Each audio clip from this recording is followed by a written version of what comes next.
Healthy Brain, Happy Life. Full Summary by Dr. Wendy Suzuki. A journey begins. From Brain Lab to Fitness Studio. In the heart of New York City, a brilliant neuroscientist named Dr. Wendy Suzuki spent her life studying the human brain. Her world was filled with books, research, and long days in her lab. She was successful, respected, and deeply committed to science. But something was missing. Despite her achievements, Wendy felt emotionally flat, physically sluggish, and disconnected from life. She didn't feel happy. One day, she decided to try something different. An exercise class. It wasn't just to lose weight or get fit. She wanted energy. She wanted to feel alive. What happened next changed her forever. That one class made her feel better than she had in years. Her mind was clearer, her mood was lighter, and her energy surged. A question sparked in her brain. What is exercise doing to my mind? And from that moment, her life took a new direction. Chapter 1. Discovering the Brain-Body Connection. Dr. Suzuki became her own test subject. She started working out regularly, dancing, walking, lifting weights, and doing cardio. She noticed more than physical changes. Her thinking became faster, her memory improved, and she was genuinely happier. As a brain expert, she knew this couldn't be a coincidence. She dug into the science and confirmed what she felt. Exercise is one of the most powerful tools to improve brain health. It boosts memory, sharpens focus, and makes you feel better emotionally. And the best part? It works for everyone. Chapter 2. The Science of Movement. Let's get into the brain. When you exercise, your heart pumps more blood, sending oxygen and nutrients to your brain. This wakes up the hippocampus, a part of your brain that helps with learning and memory. New brain cells grow, a process called neurogenesis. You literally build a better brain. Exercise also increases brain chemicals like dopamine and serotonin, which make you feel good and reduce stress. It's like taking a natural mood pill. No side effects, just movement. Dr. Suzuki also discovered something special. When people combine physical movement with positive thinking, the brain responds even better. She called this intentional exercise. Say powerful words like, I am strong, or I can do this, while moving, and you train both your brain and your body to be stronger and more confident. Chapter 3. The Power of Mindfulness. Next, Dr. Suzuki explored mindfulness. Life can be noisy, busy, and stressful, but taking just 5 minutes a day to breathe deeply, meditate, or be still can calm your brain. Mindfulness isn't just relaxing, it physically changes your brain. It strengthens the prefrontal cortex, which helps with focus, planning, and decision-making.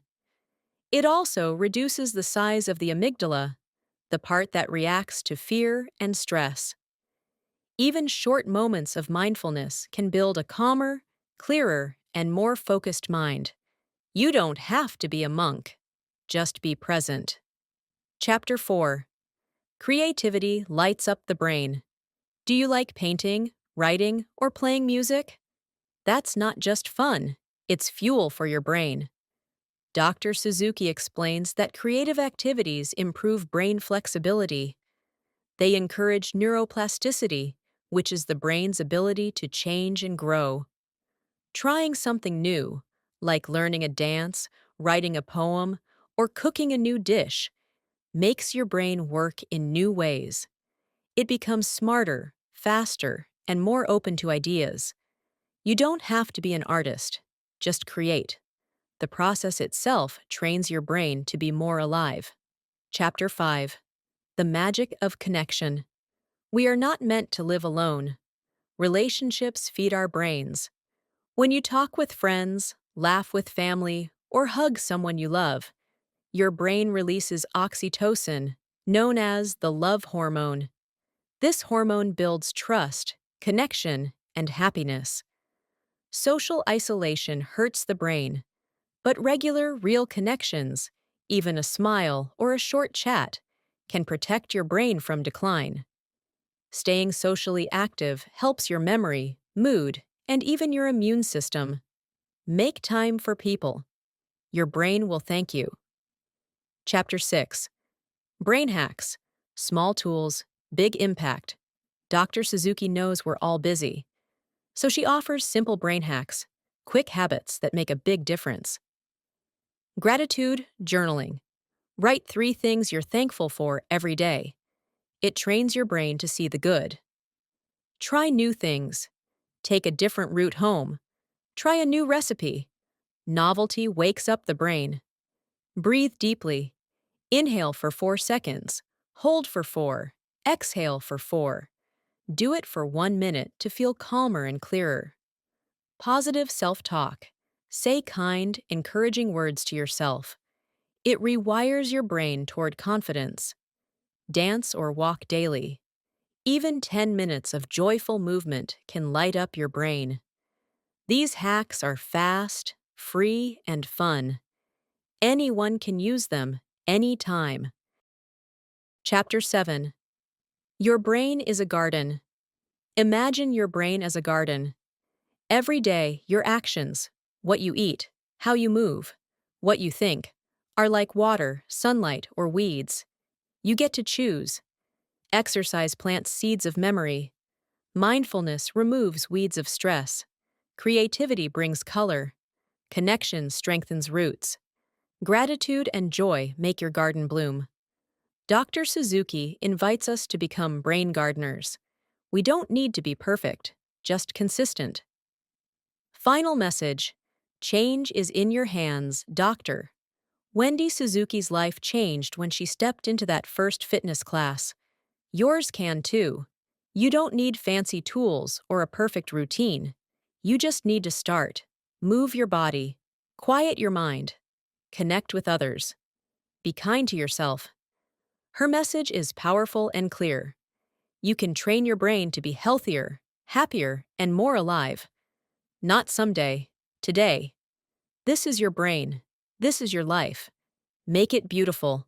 Conclusion. Your brain, your superpower. Now you know the truth. Your brain is not fixed. It's alive. It's growing. And you are in control. Through movement, mindfulness, creativity, and connection, you can become stronger. Not just in your body, but in your thoughts, your focus, your emotions, and your joy. Dr. Wendy Suzuki's story shows us that transformation doesn't start in a lab or a fancy clinic. It starts with a single step, a deep breath, a decision to care for yourself.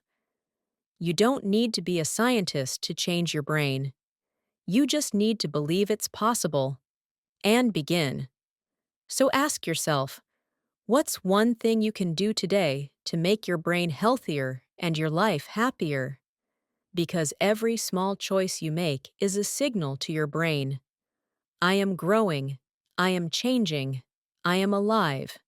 And that's where the real magic begins.